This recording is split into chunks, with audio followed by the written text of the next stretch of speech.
What is up, everybody? NYKia 31 here, bringing you at long last another edition of the Film Room. Haven't done one of these in a really long time, really long time. I need to get back into doing these a little bit more regularly. You guys like them a lot. I like doing them, so we got to get them back in the rotation. And this is basically going to be a homage to Wade Phillips and by extension the late great Buddy Ryan as well, as we're going to go through Denver's destruction of Cam Newton and the Carolina Panthers in the Super Bowl. And the reason why I mentioned Buddy Ryan is that I see a lot of parallels between what Wade does and the influence that Buddy Ryan has made to the NFL, even, a good 30 years after his vaunted 46 defense took the league by storm and produced, in my opinion, the greatest defense in NFL history for a single season, the 85 Chicago Bears. What made that tick and what made Buddy Ryan, such an innovator in that regard is that Buddy was basically a generation ahead of his time. Back then, football was mainly a power run, play action pass, 5 to 7 step drop type of game. A lot of two back sets, lots of deep drops with long developing route combinations. And Buddy basically said, you know what? Let's make it virtually impossible for teams to run the ball up the middle. Let's force them to spill it outside to where great athletes are waiting to pop them in the mouth and basically just take the head off the quarterback. Teams had no chance. If you go back and look at games from the '85 season, it was just a wrecking crew. He was so far ahead of what offenses were running at that time. It was comical. It's comical to go back and watch, you know, how far ahead Buddy's defense was to what offenses were running. You had Dan Hampton, Fridge, and Steve McMichael clogging the A and B gaps with close to 1,000 pounds of humanity and spilling runs to guys like Singletary, Wilbur Marshall, Otis Wilson. You had Richard Dent and Otis Wilson flying off the edge on edge rushes, virtually unblocked or blocked 1-on-1 because of the stress that was being put on the interior, and it was just a horror show for offenses. Now the way you combat the 46 is by spreading it out, which fortunately for the 85 Bears, so they only one team was able to do. Dan Marino's Dolphins, you get in the shotgun, spread the field, and you dice it up with quick, precise passes. And plus, the West Coast offense was still in its first generation, hadn't really taken over the league yet. So it was a perfect storm of innovative scheme for the time and great personnel. And it just took a wrecking ball to, the NFL. Now, when we fast forward to the modern game and Wade Phillips' version of the 3-4, you see a lot of Buddy Ryan influence. Well, you see a lot of Buddy Ryan influence still in the league in short yardage and in goal line situations.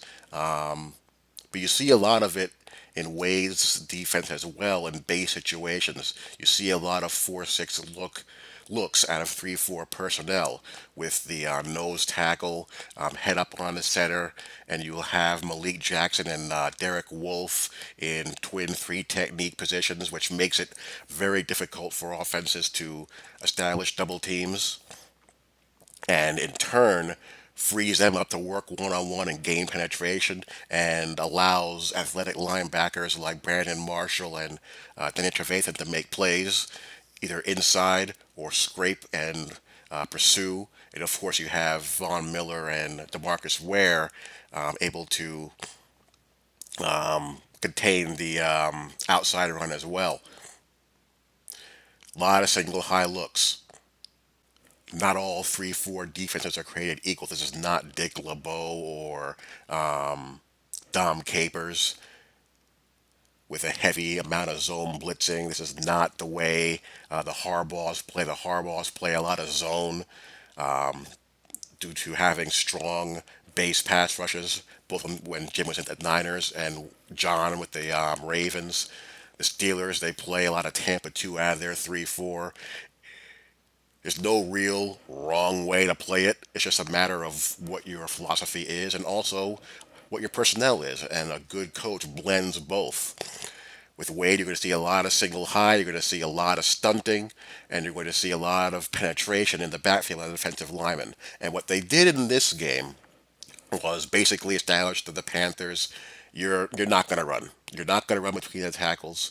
We're going to force you to spill runs to the outside, and we're not going to allow you to pass down the middle of the field. We don't have respect for your wide receivers outside.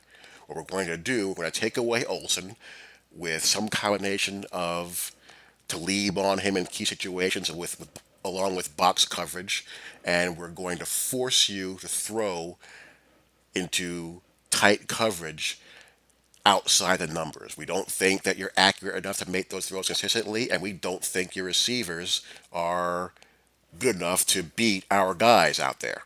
Now, there are throws that you're going to see that were there to be made, but again, they dared Cam to show that he can beat them out there consistently.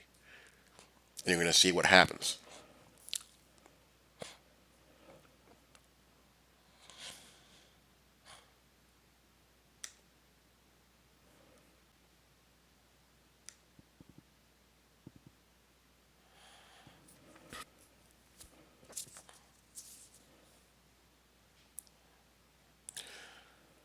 Like here, you're going to see a lot of this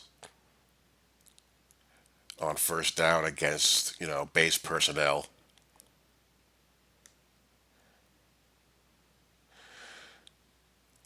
This is a 3-4. This is a 3-4 under front. You have the nose tackle head up against the center. You have Derek Wolf here in a 3 technique. And Lee Jackson here in a 5. Single high look.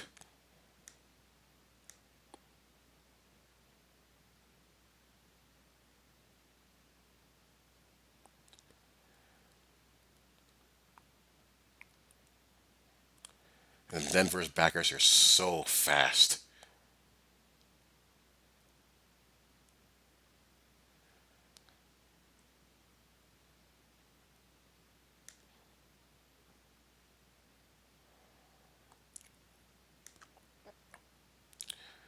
Plays like this, a slow developing counter out of the gun, this plays right into their hands. They're too fast, too athletic.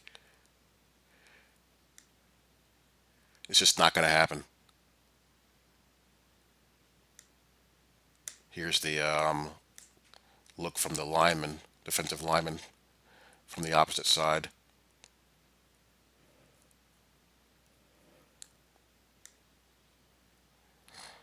So the nose tackle in a 0, head up on the center. Derek Wolf is in a 5 technique, Malik Jackson in a 3. In the situation here, you're going to ask him to be a 2 gap player. He's going to try to shoot this gap. He's going to try to shoot this gap, and the linebacker's going to flow.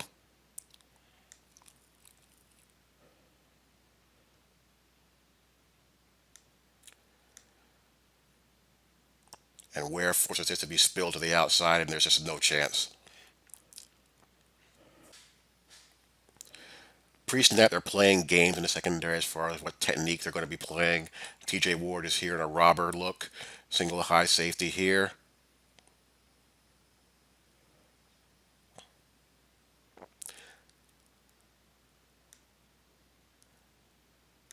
Von Miller, I made a mistake there. That was a 3-4 under the first play. Von Miller is going to be on the strong side of the formation here usually. You see Ware here on the weak side. This looks like play action. Corners are bailing out all the way.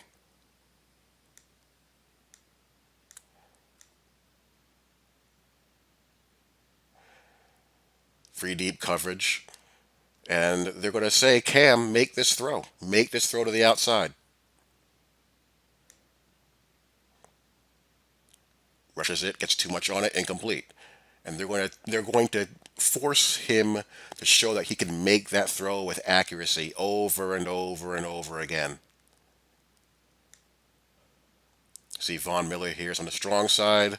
Ware's going to be on the weak.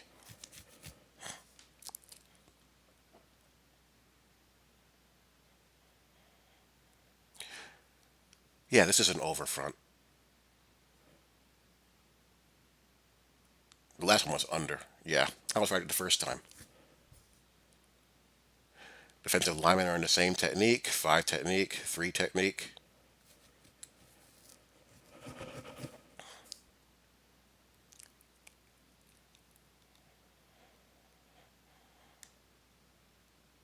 Play action. And Cam airmails this throw.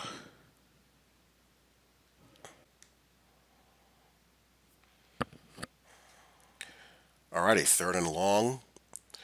Trips to the bottom of your screen. Now, when offenses get in trips formations, that's when coverage rules for defenses tend to start to get more complicated by necessity. Teams are just so good passing the ball now. You can't survive with just landmark spot drop zone coverage on a consistent basis. You gotta mix up your coverage rules.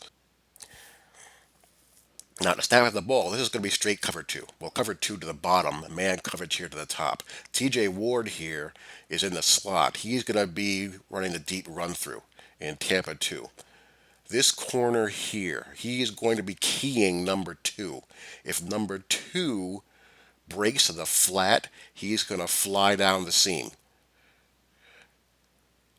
Corner here, I believe this is Bradley Roby. He's going to play your standard cover two technique to his side. He's going to either, well, preferably ride this ride this receiver to the inside and sink, or if he can't, force him to change his route release to the inside, he is going to sink with him to squeeze the window.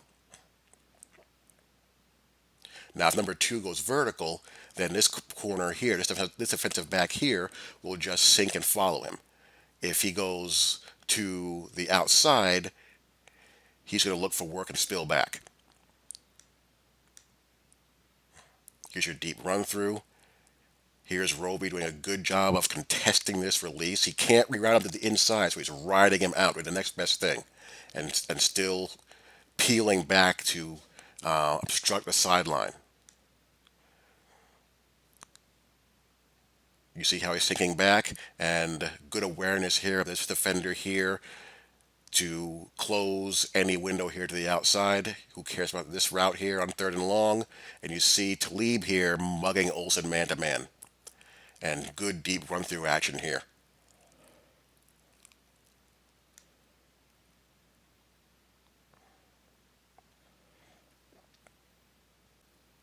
Now, what's going on up front?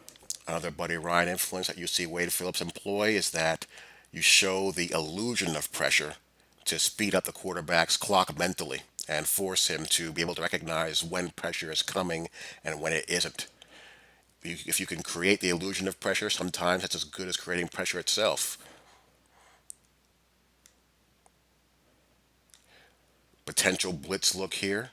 You have Von Miller here in the A gap. You have Brandon Marshall here as well, potential rusher. Derek Wolf is in a wide nine. You have Malik Jackson and DeMarcus Ware.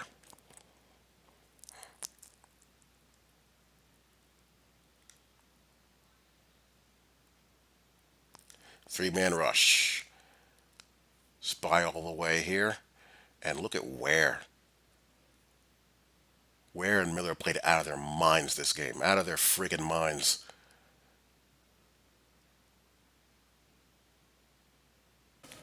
Here they get lucky. You know how I'm always harping on not allowing slot receivers free releases off the line and the bad things that can happen when it does occur? Textbook case right here. Play action pass.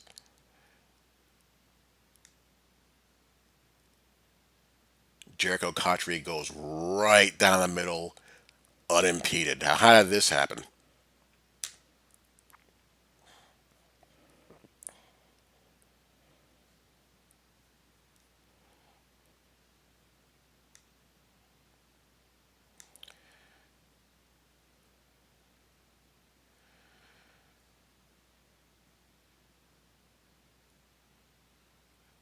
corner head up on the slot receiver, Jericho Cotchery.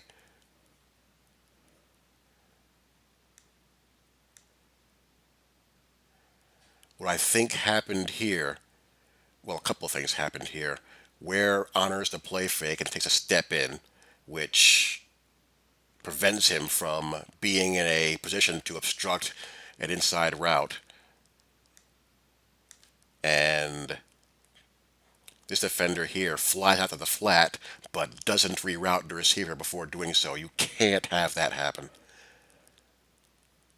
Because what happens now is that you have a giant window for this inside route.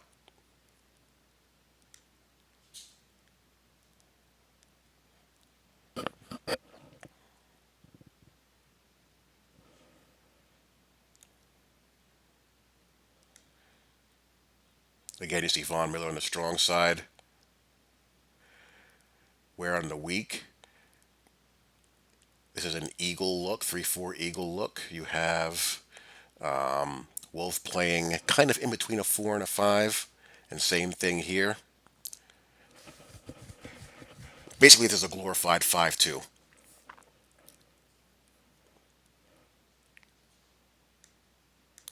Play action pass freezes Ware. The linebackers are respecting their run action.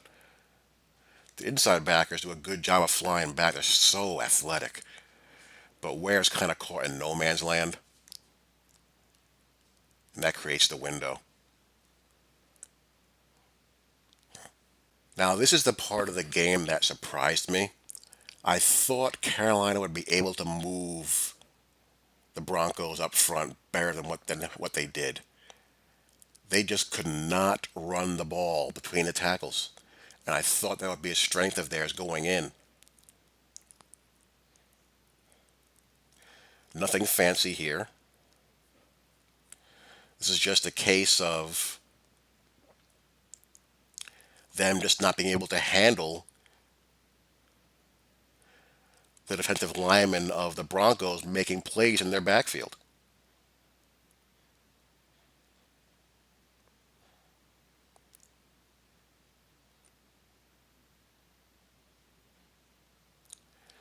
Again, up front, this is a glorified 5-2. Miller's on the strong side, Ware on the weak. You're asking in this set the nose to be a two gap player and force a double team here. Malik Jetson's going to have a single team here because this offensive lineman here, the tackle, he's going to be forced to have to reach block Ware. So that creates a favorable matchup here. And you have a favorable matchup potential here with Wolf on the right tackle. Olsen, depending on how they block this up with a blocking scheme, could be positioned to double team him with Von Miller with a tight end. But either way, you like your matchups here. You like with Ware this far wide, this is going to be a difficult block for a left tackle to make on a guy that's pretty athletic. Same thing here. You have an athletic defensive end one on one, and you have potential one on ones here with some combination of a tight end blocking Von Miller on the strong side.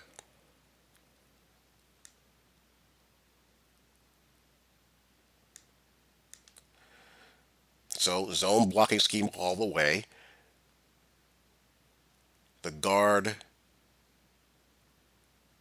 chucks Wolf and then goes to the second level to pick up one of the backers, which leaves Olsen one on one with Derek Wolf, and he has no shot of being able to block him.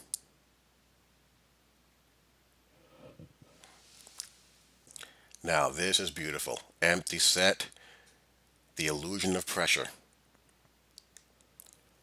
You see one, two, three, four, five, six guys at the line of scrimmage.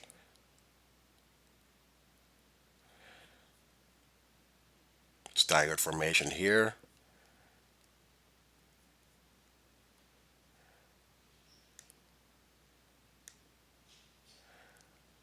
Four-man rush. They all bail out. This is going to be quarters coverage. Matching underneath, four deep.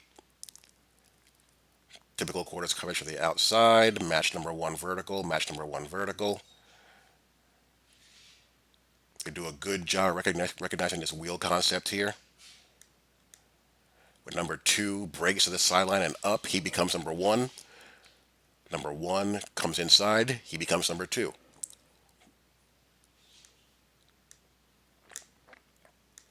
They wall that off very nicely.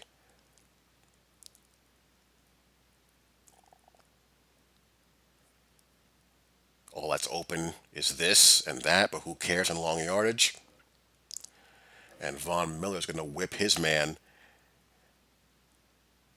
for the sack, the fumble, and they recover. Again, illusion of pressure here. They're going to bail out of it. Twist stunt here by Ware. And this is just Von Miller being better than the guy who's trying to block him.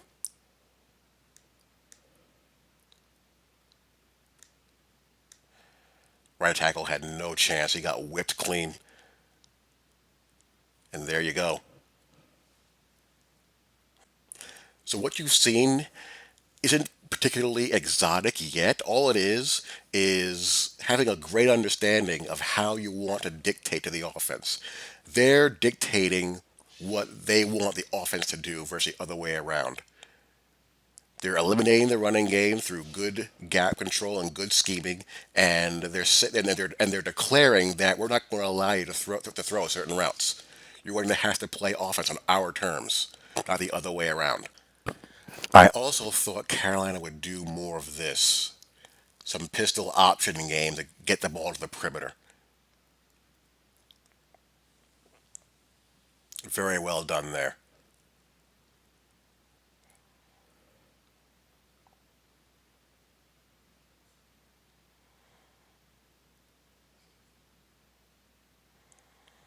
No one has a pitch and it's off to the races for 15 yards. Back to single high, pressure look. This time they bring the pressure. They bring a fifth rusher. One, two, three, four, five. Man one all the way. Talib is on Ginn here, and Ginn gets separation, but again, they're going to test Cam's accuracy. So, except for that one bust, everything is to the outside. They don't believe that Cam can throw downfield accurately, consistently, and they don't believe that the receivers can beat them outside consistently. That time, Ginn got separation, but it was a bad throw. Double formation here. Again, now you're starting to see the pressure escalate. You didn't see anything exotic early, but I think now they believe that this offense can't beat them, and now they're starting to ratchet it up. TJ Ward comes deep, deep from the secondary.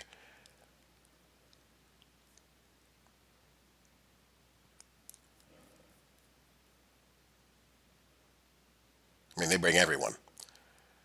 And I guess Nilla knucklehead and gets called for taunting.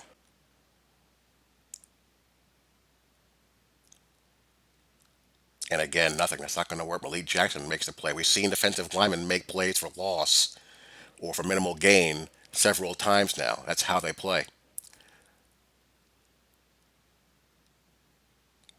These are not immobile space eaters. These are guys that are athletic, quick, and can shoot gaps. This is nice. This looks like zone or some kind of combination coverage pre-snap. You see a press man look up top, and you see a zone look here on the trips bunch side.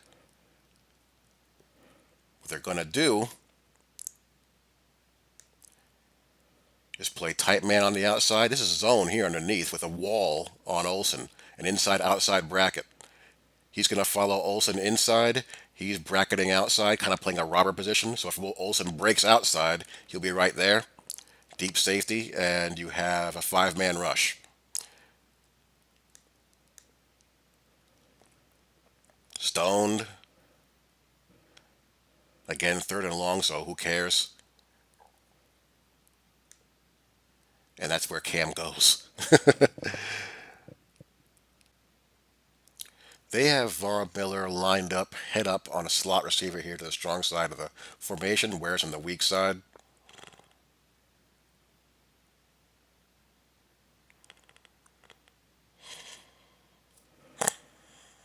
Nothing.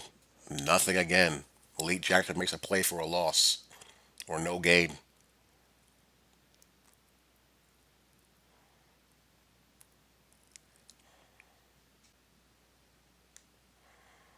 Quarters coverage all the way. And they finally hit something to the outside. They're contesting Olsen as heavily as they can, as often as they can. And good route, good throw. So they finally hit something to the outside.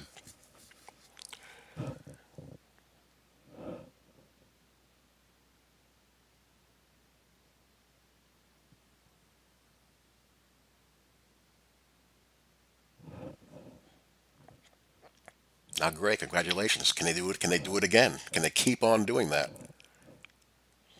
They're not going to back down. Single high,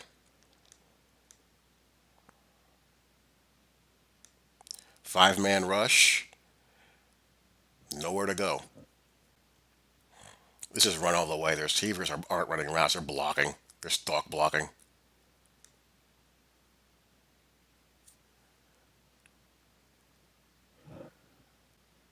Bailing out.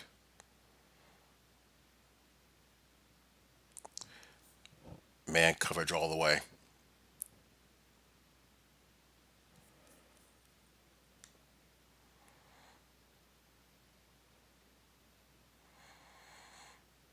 Safety came down to cover Olsen, but Olsen falls down. TJ Ward did a lot of versatile stuff this game. A lot of versatile stuff. I don't know what coverage this is. This guy is so good. I watched this particular clip about a half dozen times, and I still am not certain what coverage this is. Talib's bailing at the top of your screen here, and he's going to carry number one vertical. He's got safety rotation here up top. TJ Ward here, he's coming down. This looks like some form of cover three match or three deep match because you have safety rotation here. He's clearly playing zone. Ward is coming down to match Olsen or to cover Olsen.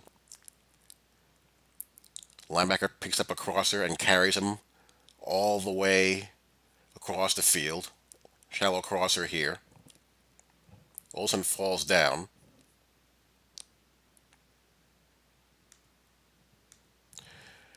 Continues to carry the crosser up the field as now the play breaks down. So now scramble rules take into effect.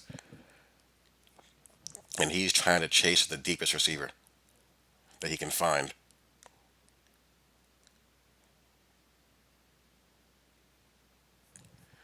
If I had my best educated guess as to what covers this is,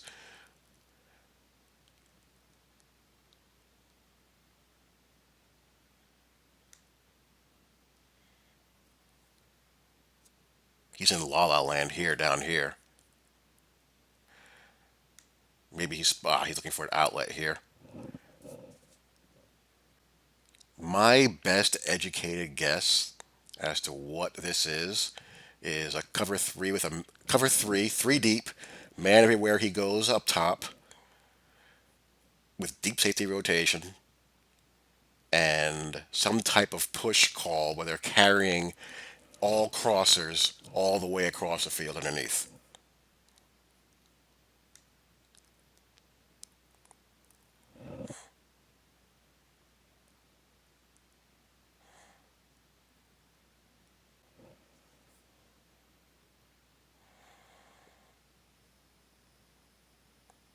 Really well designed play there. Finally popped Olsen there on a play action pass. That's tough to cover.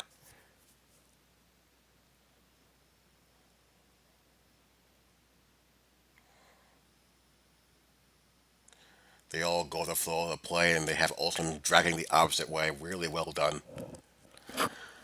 Talib is not great in these situations where he can't get a hand on people. Quick, shifty guys give him some problems. He can't get a He's not in a position. This is, you know, good formation, good design by the Panthers, which makes it hard for Talib to, makes it impossible for Talib to get his hands on the receiver. And you got a guy like Brown here who can really run, drag it across the field, and Talib's trailing him. He's just not that kind of guy who's going to be able to keep up on something like that. He's more of a in-your-face, physical, I'm not going to let you get off the line type of guy. You know, again, they're starting to bring blitzes now with more frequency. Five-man rush, six-man rush. And, you know, Talib, when he's caught trailing like that and he's not able to get a hand on somebody, you know, he's not as good as when he's able to really beat you up in the line of scrimmage. Again, no. Malik Jackson again.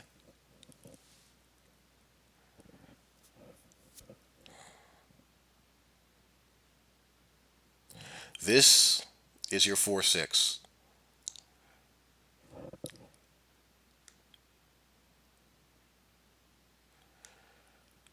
Nose, head up on the center.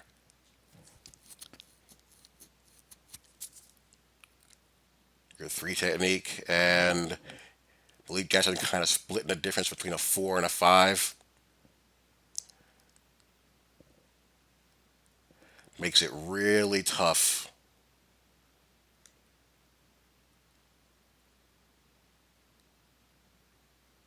because in a zone blocking scheme, if he down blocks to double team the center, Malik and Wolf, it's very it's very hard for a guard to out leverage them so they don't get the inside. And he just keeps on steering inside and makes the play. You know, this is classic Buddy Ryan influence. You know, imagine that these three dudes are you know, Dan Hampton, Fridge, and Steve McMichael.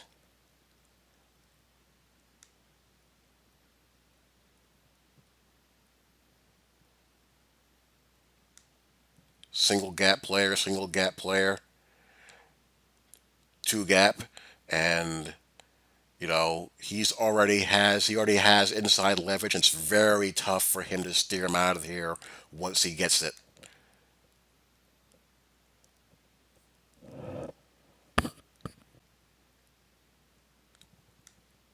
This is a landmark cover three all the way. Deep middle, deep sideline.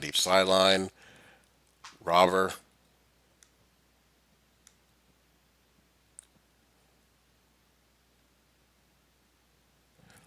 That's basically the defense saying, we don't believe in your deep passing game enough to make things overly complicated. Again, I thought we'd see more of this. I don't understand why we didn't. This is a straight QB power.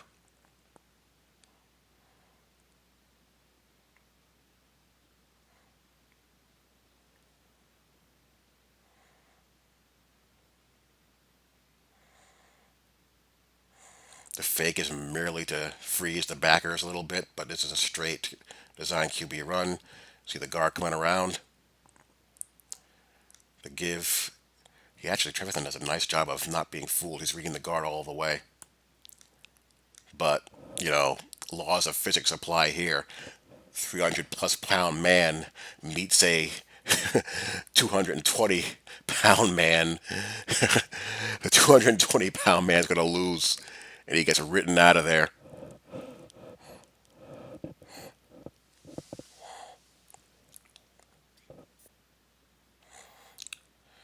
Pistol again, and they had success doing this kind of stuff. When they went to the pistol and the shotgun zone read and QB run stuff, they popped some things, but unfortunately, you know, dude fumbled that one. Denver's defense was on the field a lot this game. That's what makes this all the more impressive. Single high, five-man rush, man coverage across the board. Delay blitzer coming in, nothing. I mean, tight windows, tight man coverage. 4-6 front there, twin three techniques. You see the problem that causes. Again, it's very hard to root those guys from the B gap from that spot.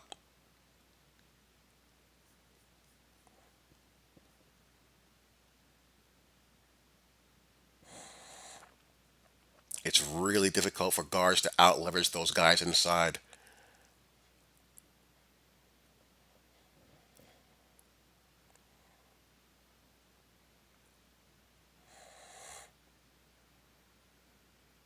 Look at this again. They're both looking to shoot inside.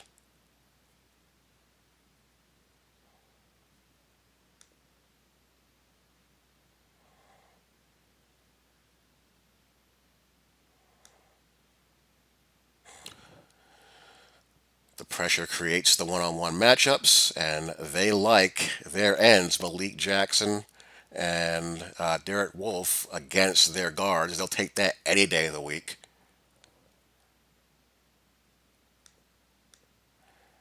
Malik Jackson spins inside, and Von Miller comes screaming off the edge, gets held by the neck.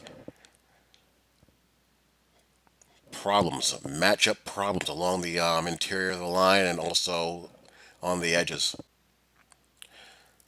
This is going to be cloud coverage.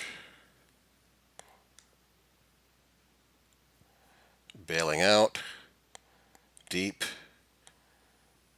Cover six, rather. This is going to be quarters, quarters, halves. Quarters here. Squat here. Deep outside here.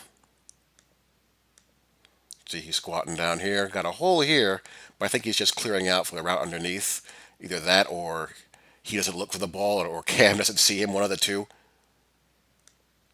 And he got a hole here he tries to go through, but they do a good job of driving on it.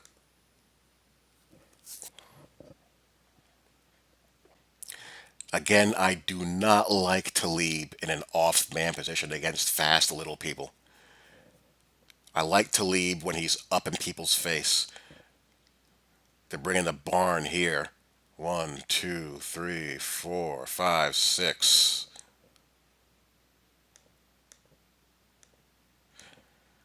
And it's just too soft because once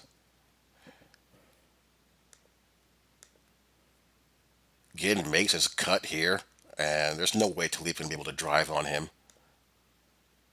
And then the safety slips, and I don't know how Ginn does not score. I thought for sure Ginn was going to score on this when I saw it on live TV. But,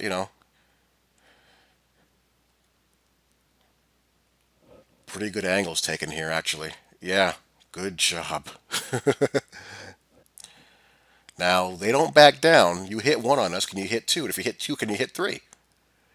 We're not going to back down just because you hit a play on us. Now, this time, they're pressed up, but they're going to be bailing out after the snap. Press bail look. Von Miller just screams right off the edge. It's a five-man rush. And Ware loops inside it to run him down.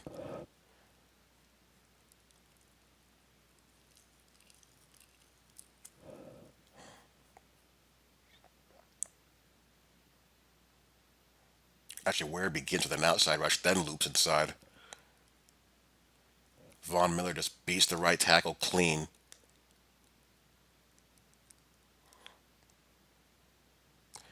This is like a sprinter coming out of his blocks right here. Boom.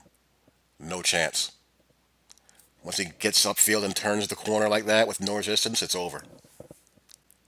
One of the few runs between the tackles that actually got something, but it was wiped out by a Carolina penalty.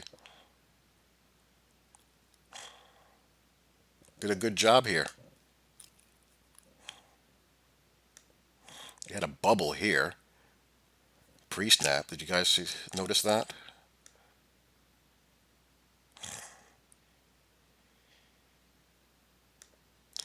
Look at this big bubble here.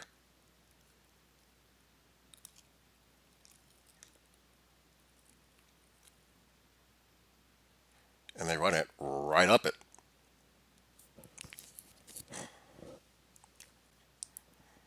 Another dose of single high.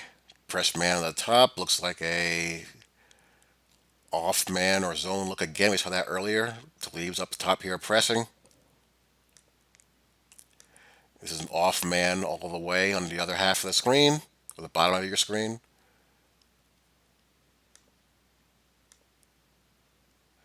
That time Ginn beat him, but you see how much better Talib is when he's up close as opposed to off coverage. But, matchups like Ginn aren't, he gets exposed a little bit against those type of guys. You know, good stutter step to the outside and then swims back inside to get enough separation.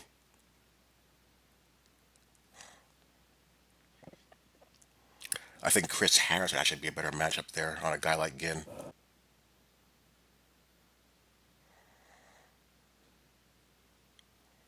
Malik Jackson again.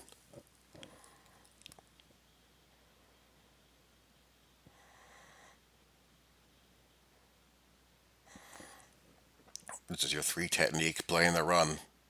That's what you need him to do. Whether he's in a 3-4 or 4-3, that's his job.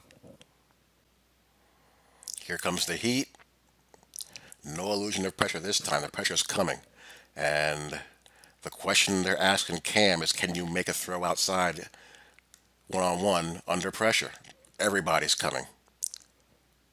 Only four guys in coverage. Man to man across the board. Good route by Olsen, actually, but Cam throws off his back foot, can't get it there.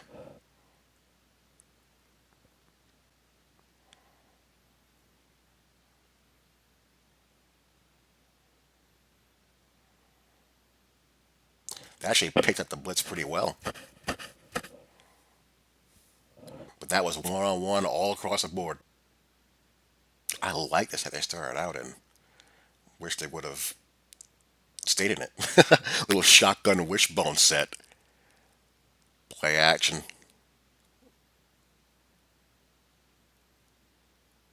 That's a heck of a play.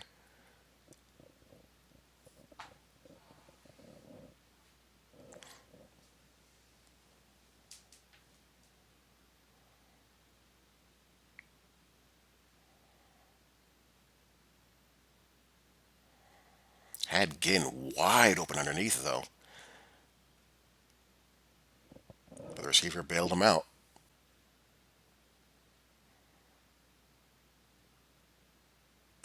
Team speed. And it's a miracle that Ted Ginn got 4 yards out of that.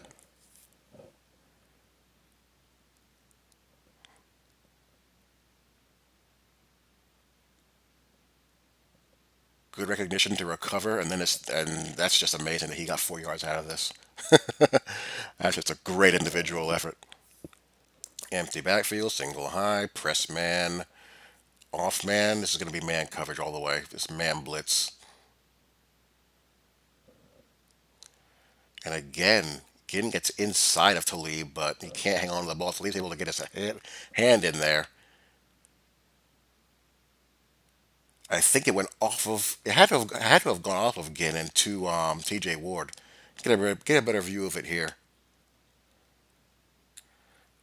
I don't know if Talib hit the ball at all. Nope, it goes off of Ginn's hands. That's a Teddy Ginn that I know and love. What I love about this play goes. This is another run for no gain. For a team this fast and athletic, they rarely over pursue. They're extremely disciplined as far as their gap assignments go.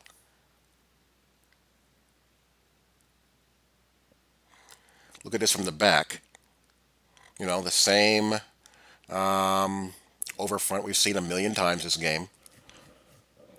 Free technique, zero, and your five.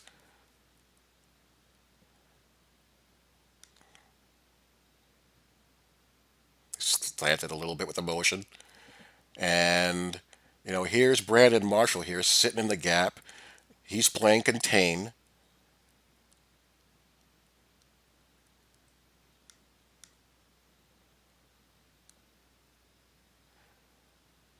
He forces the cutback. He can't make the play, so he does the next best thing. He forces the cutback, and Derek Wolf is right there playing his gap, waiting for him. And here's Von Miller as well, waiting for him as well. No one over pursues it. No one overplays a cutback lane. They all stay at home and play their assignment and make the play. Now, this is more like it. Chris Harris is on Ginn here. Single high about 50% of the time. They play as much single high as anyone in the entire league.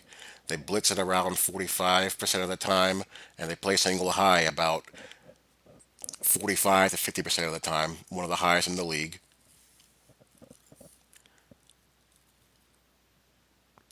So another man pressure. See, Chris Harris is a different animal. He has the long speed to run with Ginn across the field, and the separation isn't nearly as great.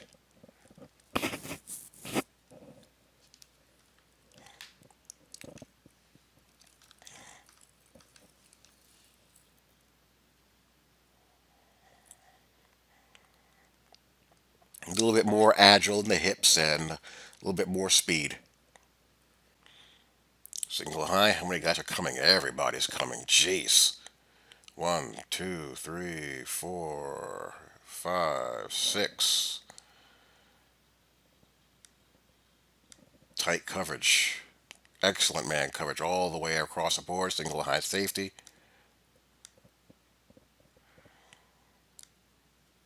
Everyone's stoned. If you can play tight man coverage, it is such a luxury. Here's Harris on Olsen in the slot. Boom.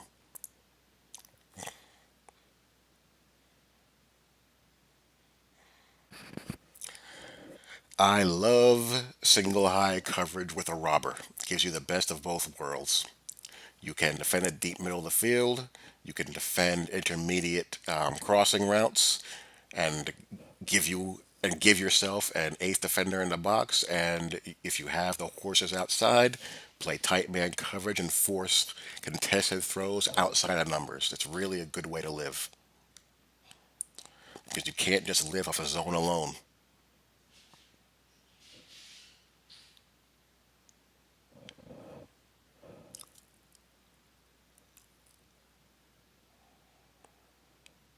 Good play action pass there. Probably the defining play of the Super Bowl. This is called putting a quarterback into a mental pretzel. He completely screwed with Cam's mind on this one. Let's start with the coverage first. On the bottom of your screen is man coverage with deep safety rotation. This is man all the way, press man, Glebe on Olsen.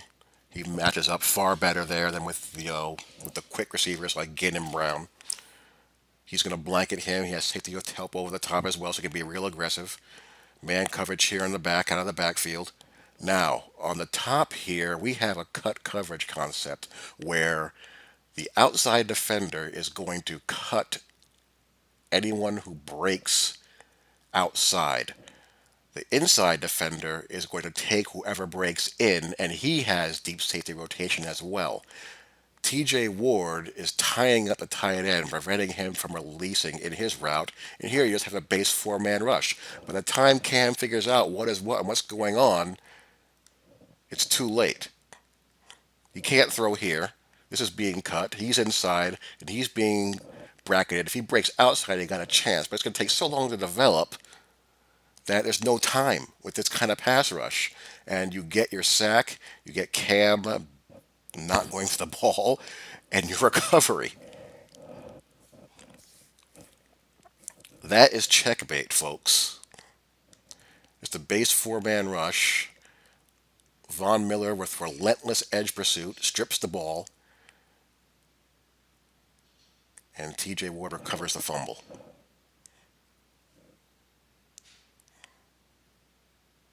That is a defensive coordinator who understands how to defend today's passing game. Just that was just brilliance. That was just sheer tactical brilliance.